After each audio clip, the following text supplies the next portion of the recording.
আসসালামু আলাইকুম। আপনারা জানেন যে আজকে সমগ্র বাংলাদেশ জুড়ে এবং কি সমগ্র বিশ্ব জুড়ে একটা অ্যাচিভের ডাক দেওয়া হয়েছে ইসরায়েলি যে ফিলিস্তিনের উপরে হামলাগুলো করছে এই জন্য। এখন আমাদের বাংলাদেশে অনেক জায়গায় গাড়িগুলি চলাচল বন্ধ। আমি আজকে ঢাকায় যাওয়ার কথা, সেখানে যাইতে পারতেছি না। এখন কথা হচ্ছে যে আমি যাইতে পারতেছি না, আমার তাতে কোনো দুঃখ নেই। আমার কথা হচ্ছে যে এই যে ফিলিস্তিনের উপরে ইসরায়েল যে হামলাগুলো করতেছে এটার একটা ব্যবস্থা নেওয়া হোক। যেখানে আজকে সারা বিশ্ব জুড়ে একটা অ্যাচিভের ডাক দেওয়া হয়েছে, এইখানে আমার মনে হয় যে দলে দলে অংশগ্রহণ করলে এক এক মিছিলে আমার মনে হয় যে একটা কিছু হতে পারে। অন্তত আমার মনে হয় যে আমাদের আশেপাশে যে দোকানগুলো আছে এবং কি যেখানে যেখানে ইসরায়েলের পণ্যগুলি বিক্রি করা হয়, আমার মনে হয় যে ইসরায়েলের পণ্যগুলি যে ওনাদেরকে কোনো ঝগড়াঝাটি না, একেবারে সাধারণভাবে বোঝানো উচিত যে ভাই আসলে এই ইসরায়েলের পণ্যগুলি বয়কট করতে হবে। আমার মনে হয় যে এরকমভাবে যদি ইসরায়েলের পণ্যগুলি বয়কট করা যায় তাহলে হয়তো একটা কিছু হতে পারে সারা বিশ্ব জুড়ে। এখন অনেকে বলবেন ভাই এই ধরনের বয়কটটা আগে পরে অনেকবার করা হয়েছে এবং কি হয়েছে, তারপরেও কিছু হয় না। আমার মনে হয় যে এই বয়কট শুধু একটা শব্দ না, এই বয়কট একটা যুদ্ধক্ষেত্রের মতো।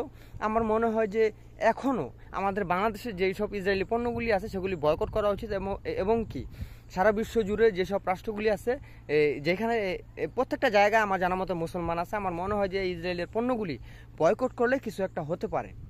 আর আমি দোয়া করি ভাই যেন আল্লাহ তাআলা যেন এই ইসরায়েলের উপরে একটা গজব নাজিল করে, আর নয়তো ভাই ওদেরকে হেদায়েত দিয়ে দেখ। আমার মনে হয় যে এই ইসরায়েলের উপরে আমাদের পুরো বিশ্ব জুড়ে একটা চাপ নেওয়া উচিত। আমরা তো ভাই সাধারণ মানুষ, আমরা চাইলেই কিছু করতে পারতেছি না। আমরা অন্তত এটা তো পারবো যে আমাদের বাংলাদেশে যে আমাদের বাংলাদেশ এবং কি সমগ্র বিশ্ব জুড়ে যে আজকে একটা অ্যাচিভের ডাক দেওয়া হয়েছে এবং সেটাকে মিছিল বলতে পারেন, সাধারণ মিছিল। আমাদের বাংলাদেশে যে আজকে যে মিছিলের ডাক দেওয়া হয়েছে সেখানে আমরা অন্তত অংশগ্রহণ করতে পারি, অন্তত এটুক পারি। সারা বিশ্বের যে রাষ্ট্রনায়কগুলি আছে তারাই আসলে কোনো মাথা মারতেছে না বিষয়টা নিয়ে, আর আমরা তো আমজনতা। আমরা অন্তত এই জিনিসটা পারি যে আমাদের বাংলাদেশে যে ইসরায়েলি যে পণ্যগুলি আছে সেগুলি আসলে বয়কট করা উচিত। ভাই কিছুদিন আগের একটা ভিডিও আমার দেখে আসলে আমার কলজাটা ফাইটা যাওয়ার মতো অবস্থা। কারণ কি জানেন, আমি দেখলাম যে একটা বোমা ফালাইলো, এই বোমার উপরে শিশু বাচ্চাগুলি, বোমার আওয়াজটা এবং কি বিস্ফোরণটা যত উপরে চলে গেল, সেইখান দিয়ে এই সাধারণ মানুষের দেহ এইভাবে উঠতেছে, শিশু বাচ্চাদের দেহ এরকম উঠতেছে।